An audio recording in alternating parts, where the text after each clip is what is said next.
बिस्मिल्लाहिर्रहमानिर्रहीम। अस्सलाम वालेकुम। Class first year. Today's my topic is calculation based on chemical equations. आज का बेटा जो हमारा टॉपिक है वो है calculations based on chemical equations. तो बेटा क्या है कि जो हमारे पास आज हम क्या करेंगे, आज हम कैलकुलेशंस करेंगे on the basis of balance chemical equation. तो हमारे पास आज जो बेटा पहला टर्म है वो है स्टोइचियोमेट्री। स्टोइचियोमेट्री क्या है, आज बेटा हम डिस्कस करेंगे स्टोइचियोमेट्री के बारे में।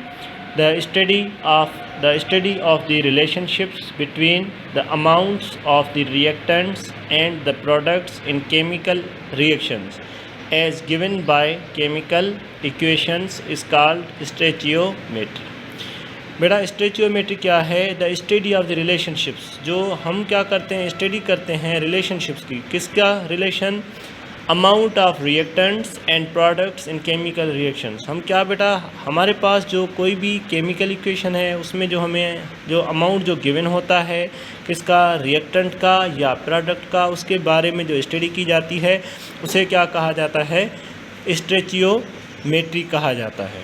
तो मीन्स के मेरे कहने का मतलब क्या है कि बेटा जो अगर हमारे पास कोई भी हमारे पास केमिकल इक्वेशन है, बैलेंस केमिकल इक्वेशन, अगर हमारे पास जो है कि मीन्स के रिएक्टेंट का अमाउंट मौजूद है तो हम प्रोडक्ट का फाइंड आउट कर सकते हैं, या बेटा हमारे पास प्रोडक्ट का अमाउंट मौजूद है तो हम बेटा रिएक्टेंट का फाइंड आउट कर सकते हैं। तो मीन्स के स्टोइचियोमेट्री में हम किसके बारे में स्टडी करते हैं? Relationships between amount of the reactants and products. उसके बाद बेटा हम बात करेंगे अजम्पशंस फॉर स्टोइचियोमेट्रिक कैलकुलेशंस। वो कौन से अजम्पशंस हैं जो हम स्टोइचियोमेट्रिक कैलकुलेशंस के? Number 1, reactions are irreversible. हमारे पास बेटा जो रिएक्शंस, एक रिवर्सिबल रिएक्शन होते हैं, दो दूसरे होते हैं इरिवर्सिबल रिएक्शन। हमारे पास बेटा जो रिएक्शन है वो क्या होना चाहिए? इरिवर्सिबल होना चाहिए। Number 2 point, reactants are completely converted into product. हमारे पास जो बेटा रिएक्टेंट है वो कम्प्लीटली कन्वर्ट होना चाहिए प्रोडक्ट में। अगर रिएक्टेंट कम्प्लीटली कन्वर्ट नहीं होगा प्रोडक्ट में तो हम बेटा अमाउंट रिएक्टेंट का या प्रोडक्ट का फाइंड आउट नहीं कर पाएंगे। Number 3 point, number 3rd point is here there is no side reactions. हमारे पास जो है कोई मीन्स के किसी भी किस्म का कोई साइड रिएक्शन ना हो। अभी बेटा ये साइड रिएक्शन कैसे, इसका मिसाल ले लेते हैं हम बेटा। कैसे साइड रिएक्शन क्या है हमारे पास? मिसाल के तौर पे हमारे पास क्या है? Carbon react with oxygen. हम बेटा रिएक्शन करवा रहे हैं कार्बन को ऑक्सीजन के साथ, तो हमारे पास क्या बन जाती है? Carbon monoxide. तो ये जो कार्बन मोनोऑक्साइड बना, ये कार्बन मोनोऑक्साइड ये क्या है हमारे पास? Side reaction. क्योंकि हम क्या बनाना चाहते हैं? कार्बन डाइऑक्साइड, लेकिन बन क्या जाता है? Carbon monoxide. तो ये जो रिएक्शन हो गया ये हमारे पास क्या है? Side reaction. मीन्स के स्टोइचियोमेट्री में जो हमारे पास रिएक्शंस होते हैं उसमें साइड रिएक्शंस ना हो। अगर साइड रिएक्शंस होंगे तो हम फिर रिएक्टेंट या जो प्रोडक्ट हैं उसका अमाउंट सही से फाइंड आउट नहीं कर पाएंगे। मीन्स के ये 3 बेसिक अजम्पशंस हैं for the calculations of stoichiometry. Number 1, reactions are irreversible. Reactions irreversible होना चाहिए। Reactants are completely converted into products. जो बेटा रिएक्टेंट है वो कम्प्लीटली कन्वर्टेड होना चाहिए प्रोडक्ट में। Number 3rd point is there is no side reactions. अभी बेटा हम बात करेंगे basis of stoichiometric calculations. There are 3 quantitative relationship of stoichiometry. 3 बेटा हमारे पास क्या हैं? 3 क्वांटिटेटिव स्टोइचियोमेट्रिक रिलेशनशिप्स हैं। नंबर 1 क्या है बेटा? Mass relationship. Mass relationship. दूसरा कौन सा है हमारे पास? Mass volume relationship. दूसरा कौन सा है हमारे पास? Mass volume relationship. 3rd, volume relationship. तो बेटा हमने बात की कि जो स्टोइचियोमेट्रिक की जो बेसिक जो कैलकुलेशंस है देर उसमें कितने क्वांटिटेटिव रिलेशनशिप्स हैं हमारे पास? बेसिक 3, मास रिलेशनशिप, मास वॉल्यूम रिलेशनशिप और वॉल्यूम रिलेशनशिप। तो बेटा आज हम बात करेंगे मास रिलेशनशिप की कि भाई मास रिलेशनशिप बेटा क्या है?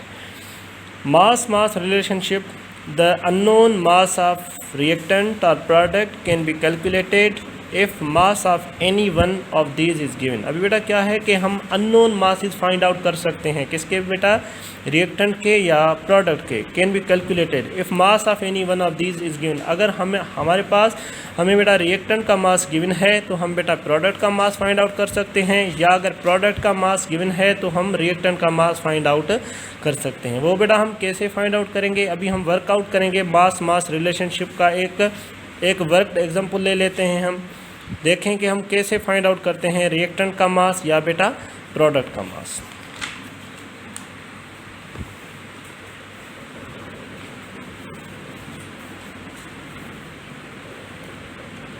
अभी बेटा देखें प्रॉब्लम है हमारे पास यहाँ पे, कैलकुलेट द वेट और mass of carbon dioxide CO2 that can be obtained by heating 25 gram of lime stone, calcium carbonate जिसे कहा जाता है, and also calculate the weight of calcium oxide. बेटा क्या है, अब इसमें कह रहा है कि हमें क्या करना है, वेट कैलकुलेट करना है किसका, कार्बन डाइऑक्साइड का, date can be obtained by heating 25 gram of lime stone. अगर हम लाइम स्टोन को या कैल्शियम कार्बोनेट के 25 ग्राम को बेटा अगर हम हीट करते हैं तो हमें CO2 का मास कितना मिलेगा, और हमें ये भी फाइंड आउट करना है कि कैल्शियम ऑक्साइड का मास कैसे मिलेगा। अभी वो बेटा हमें कैसे पता पड़ेगा, by through balance chemical equation. हमारे पास सॉल्यूशन ये हमारे पास एक बैलेंस केमिकल इक्वेशन होगी बेटा। देखें व्हेन कैल्शियम कार्बोनेट, ये देखें बेटा अगर हम कैल्शियम कार्बोनेट को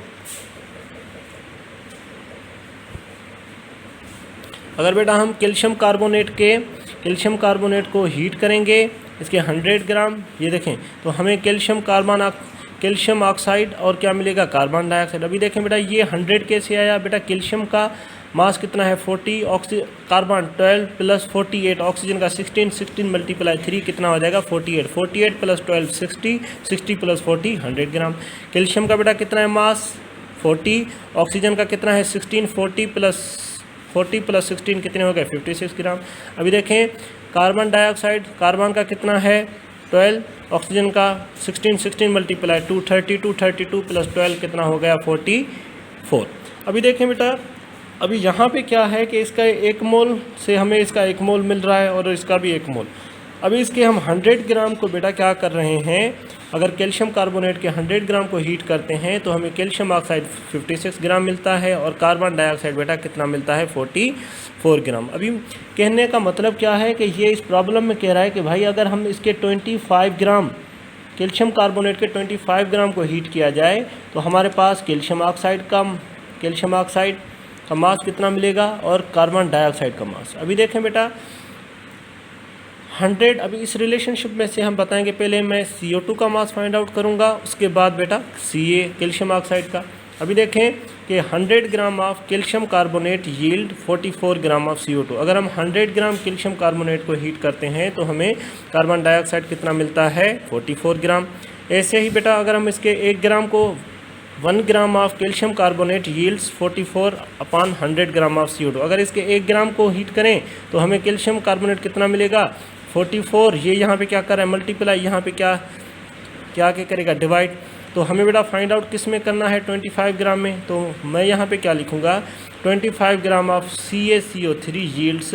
ये जो बेटा 25 ग्राम है कैल्शियम कार्बोनेट के यील्ड्स 44 ग्राम, 125 को मल्टीप्लाई करेंगे तो हमें कितना मास मिल जाएगा बेटा कैल्शियम कार्बोनेट इसका CO2 का 11 ग्राम ऑफ CO2 मीन्स के अगर बेटा हम इसके 25 ग्राम को हीट करेंगे तो मुझे CO2 का मास कितना मिला 11 ग्राम। अभी देखें सेम मेथड ऐसे बेटा हम इसका कैल्शियम ऑक्साइड का मास फाइंड आउट करेंगे। वो बेटा कैसे फाइंड आउट करेंगे, 100 ग्राम कैल्शियम कार्बोनेट को हीट करते हैं। इस बैलेंस केमिकल इक्वेशन से क्लियर हो रहा है कि हमें कैल्शियम ऑक्साइड कितना मिलता है 56 ग्राम मिला हमें। अगर 1 ग्राम को करेंगे 1 gram of calcium carbonate yield 56 ग्राम हमें किसके मिले कैल्शियम ऑक्साइड के। फाइंड आउट कितने में करना है 25 gram of calcium carbonate yield this 56 multiply 25 divided by 100 करेंगे तो हमें कितने मिल जाएंगे 14 ग्राम किसके मिल जाएंगे बेटा कैल्शियम ऑक्साइड। अभी देखें 25 ग्राम को हीट किया तो इसके भी कितने मिलेंगे हमें 25 ग्राम, क्योंकि 25 ये 14 और प्लस ये 11 ये कितने हो गए 5 ग्राम। जैसे बेटा 100 ग्राम में से हमें 100 ग्राम मिल रहे थे, 56 इसके, 44 इसके। वैसे ही अगर बेटा हम कैल्शियम कार्बोनेट के 25 ग्राम को हीट करेंगे तो हमें 14 ग्राम किसके मिले, कैल्शियम ऑक्साइड के, और 11 ग्राम किसके मिले, CO2 के। अभी एक और आपके टेक्स्ट बुक में एक और वर्कड एग्जाम्पल है, उसकी आप प्रैक्टिस करें। उसके बाद बेटा हम कल बात करेंगे वॉल्यूम रिलेशनशिप के बारे में। अभी देखें बेटा, आज हमने बात की कि स्टेरियोमेट्री बेसिकली है क्या, स्टेरियोमेट्री क्या है, बेसिक स्टेरियोमेट्री की एजम्पशंस कौन कौन से हैं, रिलेशनशिप्स स्टेरियोमेट्री के कितने हैं हमारे पास बेटा। उसके बाद मास रिलेशनशिप क्या है, हमने उसका एक वर्क एग्जांपल भी किया। कल हम बात करेंगे मास वॉल्यूम रिलेशनशिप्स के बारे में कि अगर हमारे पास किसी भी रिएक्टेंट का मास गिवन है तो वॉल्यूम प्रोडक्ट का कैसे फाइंड आउट करें, या वॉल्यूम गिवन है तो हम बेटा मास कैसे फाइंड आउट करेंगे, उसके बारे में हम कल बात करेंगे। ओके बेटा, खुदा हाफिज़।